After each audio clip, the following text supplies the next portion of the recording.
So Emily just gave us a really great overview of things that are happening in the field, but my talk is going to focus on how you prevent those losses from coming off of your field and moving to the edge of field and into sort of our interface with surface water. I did my graduate work at Ohio State University and with Randall Reeder, so I know I would be in trouble if I didn't put my conclusions first. So here's my conclusions, but I'm going to spend the rest of my time trying to convince you of how we came about these conclusions. So drainage water management, I'm really talking about this in a really broad sense of the word. Drainage water management can be just controlled drainage, but also if you're managing your water at all, there's other practices like phosphorus removal structures, and that's our steel slag filters, that you can also use. So controlled drainage, why we really like controlled drainage is because it's a physical discharge reduction practice that reduces the amount of water you're losing from your tile drains. And it also increases your potential to store rainfall in your field. And unfortunately, here's the thing. My yield benefits are not a guarantee, and I'm going to explain to you why that is. And our phosphorus removal structures, we get lower dissolved phosphorus concentrations in your subsurface drainage discharge with these filters. And depending on the design, you may also see a reduction in discharge with these structures. And these two things are really great because they can pair well with one another. They're not mutually exclusive on your field.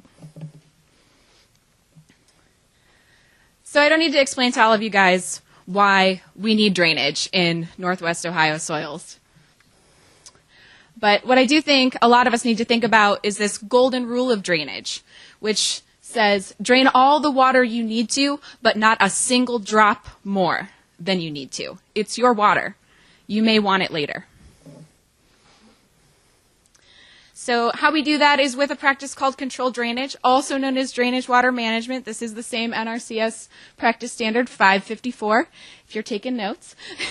and we have these structures. They're buried under the ground. I'll go back here. This is what they look like above ground, and they can be anywhere from sort of 4 feet tall to 8 feet tall to reach the depth of your drains, and they usually outlet into a ditch on the side of your property. And the way that these work is on the inside of the structure, you're stacking adjustable boards inside of the control structure. And what this does is it artificially raises the outlet of your tile drainage system, so you don't have the same level of intensity of drainage all throughout the year.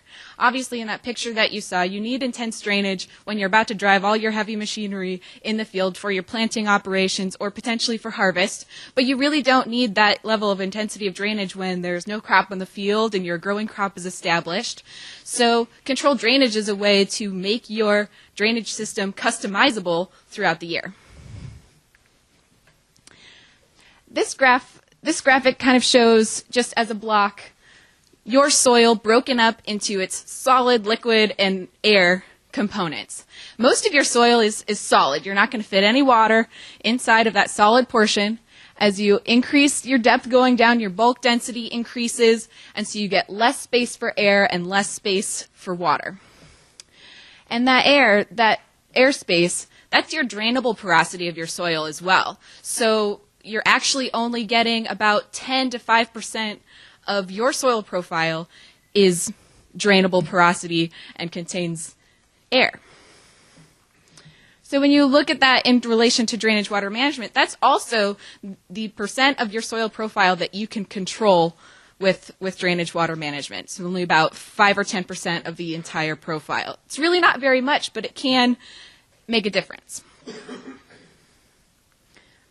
Our basic management strategy that we like to recommend to farmers is to lower the outlet in the spring about 10 days before planting. This is my challenge, that you only need 10 days before planting to get your soils drained enough to plant. It'll take a couple of days, 3 or 4 days, to release the water out of that drainable pore space, and then you need evapotranspiration, another 3 to 4 days without rainfall, for the sun to move the rest of the water out of the profile. So ideally, we'd like you to aim about 10 days before planting. And in the spring, you want to raise that, you can raise that water level back up after your crop roots have established. For corn, this is, really going to be kind of that V6 stage. Your corn's actually going to be pretty resistant to the water once you get to that point, because it's got a root system, like adventitious roots is what they're called, but they're like those finger roots that allow it to take up air even if it's in a little bit of water. And then it also kind of hits around June 15th is kind of the target date to raise your boards back up. And if you get a lot of rainfall, this is where you would want to, if you're installing these systems, maybe go out, check to see you're not, getting your boards full up with water during the growing season. We have some sort of anecdotal evidence of farmers saying their fields get too wet with controlled drainage when their crops are growing. But honestly, in Ohio, with the evapotranspiration and your crops growing, if you wait till June 15th and you don't have a June like maybe June 2015, you should be okay. And then in the fall, after that water table draws down and your crops have grown and you're about to harvest, you may want to check inside that box again and check the water level. And you might not actually have any water table there to release in the fall. So you can obviously release those boards and drain the soil profile fully if you need to before you harvest, and then raise those boards up immediately after harvest and all your fall field work is done, so that here's where you're going to get your big bang for your buck, is in the winter growing season from an environmental standpoint. This is where you're going to reduce those losses and in nitrogen and phosphorus. So we looked, the USDA partnered with the Ohio State University to conduct long-term experiments of controlled drainage all across Northwest Ohio. And these sites were 8 privately managed farms. So that means the farmer just went out and did what the farmer was normally going to do, and we managed the boards, and we were collecting the data and trying to figure out sort of what benefits the farmer got from using controlled drainage systems. And what we found was that when your systems are managed, you got a 50% reduction every day in how much discharge you lose. And overall, across the entire year, if you look at that in bulk, on average, a 40% reduction in your annual discharge. And of course, that did vary by site. We had a wide range of losses. Some sites were lower, a little bit lower, about 20% reduction, and some of them were higher, 73% reduction in your discharge. And as I said before, the controlled drainage is really a physical production practice to reduce discharge. And one of the things you don't see up here is is a reduction or a change in nitrate concentration or in phosphorus concentration. We do not see a significant change in concentrations with changing the water level in your field. So, but the benefit to that is any nutrients that are in that water are not going out through your drains also. So your nutrient reduction is about equivalent to your discharge reduction when you're looking at it, when you're monitoring your discharge reduction. So this graph shows the distribution of rainfall month by month for Northwest Ohio. This is the 30-year average. And as you can see, we actually get a lot of rainfall through the months of May, June, and July during our primary growing season. And drainage discharge generally, I've stacked that in front of the graph, so now you see how much of that rainfall leaves as conventional drainage in each month. So in the winter, so January, February, and March, nearly all of the water that falls as rain is leaving out through your tile drains. That's a huge loss. But then as you get to June, July, and August, you can see that you have a lot of rainfall falling and really not much at all coming out through the drains. So when you start using a system like controlled drainage, now I've stacked in front what your discharge reduction is if you're using controlled drainage systems. And you can see the huge difference that you get from controlled drainage in the winter, December, January, February, March, and then in sort of that April, May, when you're not managing as consistently, it's more equivalent. But the other thing I really think is important here is to look at that sort of June, July, and August. There's just not that much drain flow to manage in the first place. And so that's why we don't always see a yield increase, because there's just not a lot of water there. So then that kind of leads into my next slide to talk about yield. Improved yield is not a guarantee. Really, we want people to install these structures, and we want them to install them for environmental benefit. And that's really because we have low drain flow in the growing season. You can increase your chances if you can, control the rainfall, or if you're doing something like sub-irrigation to prepare for it. And we monitored soil moisture in one of our field sites from 2011 to 2014, and we did see in the summer of 2013 an increase in soil moisture during the summer while we were managing the board. So that's a good thing. This shows that it's possible. It's just not going to happen every year. And I really think this is important too. If water is reaching the drains, you want to keep that and you can use it.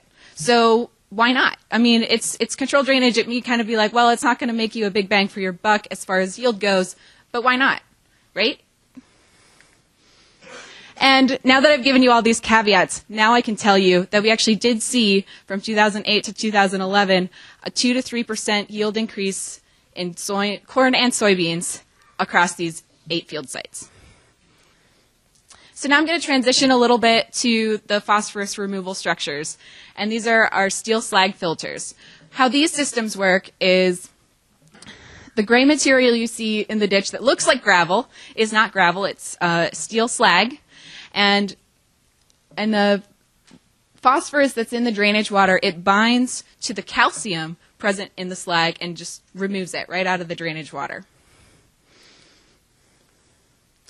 So we have a couple different designs. These are brand new, installed. This one got installed last May. And so this system is kind of like a trench system.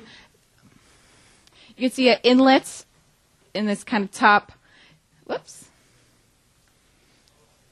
the inlets into the trench from a field site, from a field that's behind the barn that was in the first picture, and outlets into a wetland. And our second filter is a different design. This one is actually buried underground. So this is what it looked like during construction when we were filling the pit. It's totally lined along the outside and on the top and buried. And this is what the system looks like now. So we got 2 very different filter systems. And unfortunately, this one just was installed in September, so we don't have the data back from this filter system yet because, as you know, the water table's low once you get to the fall, and it just kind of started to get flow through it in December. So I don't have the data to share from you from the second one, but I have the data from the first one. And these are dissolved phosphorus concentrations. And I hope it's not too hard for you to see, but the orange line and the dots, that's the concentrations of the drainage water that's coming into this phosphorus filter. And then the blue dots underneath it, that's the phosphorus concentrations coming out. And every point where we had a filter coming out of the outlet, we had just a huge reduction in our phosphorus concentrations. Now, this doesn't take into account the discharge. This is not load. This is just concentrations. But the other thing that you can see is we kind of can draw a really nice line going into our phosphorus filter, and it's just scatter points coming out. Every time there's a point, that's when water was coming out of the filter. So not only do we have phosphorus reduction in concentrations, but we actually had less discharge coming out of the filter because of its design. So we can confidently say that we're also reducing load with this system just by looking at these concentrations. So to sum all of that up, you have your controlled drainage systems, and those work at the edge of the field to reduce your tile drainage discharge and to keep that water in your field so you can potentially use it when you need it. And like I said, the yield benefit is not a guarantee, but it is your water. And so you should be managing those systems, and you should be looking at it for the potential. It's not a guarantee. It's not going to happen every year. And then we use the phosphorus removal structures. Those we have seen so far, over 6 months, a really great reduction in soluble phosphorus concentration just from those filters, and it's been installed for a really short time. And those don't have a set lifespan of a year. The lifespan is based on the load that's going to come through those filters, and then you can replace that material once all the binding sites on the calcium for the steel slag become full, essentially. You can and yeah, in addition to lowering the concentration, you may reduce the tile discharge based on the design.